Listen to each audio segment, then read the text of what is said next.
સરકાર છેલ્લા 8-10 વર્ષથી એમ કહેતી હતી કે ઘેડ વિસ્તાર છે એ તો કુદરતી આકાર છે, રકાબી જેવો આકારનો છે, આ કુદરતી સમસ્યા છે, આનો કોઈ ઉકેલ નથી. ઘેડ વિસ્તારના લોકો સતત 2 મહિના ગયા ચોમાસામાં લડ્યા સરકાર સામે. રાષ્ટ્રીય કક્ષાએથી યોગેન્દ્ર યાદવ અને બજરંગ પુનિયા અને આખી ટીમ જ્યારે ઘેડ વિસ્તારમાં એક ખેડૂત મહાપંચાયત કરી અને ત્યાર પછી સરકાર સફાળી જાગી અને 1534 કરોડ જાહેર કરવા પડ્યા.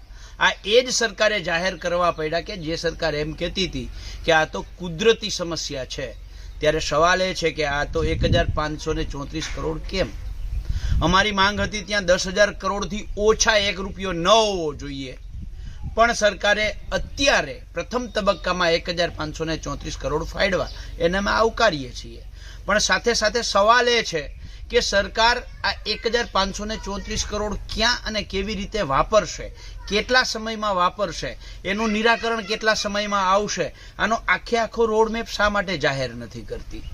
139 કરોડ રૂપિયાના જે ટેન્ડરો મંજૂર થયા છે, આ ટેન્ડરોની કોપી શા માટે અમને નથી આપતી?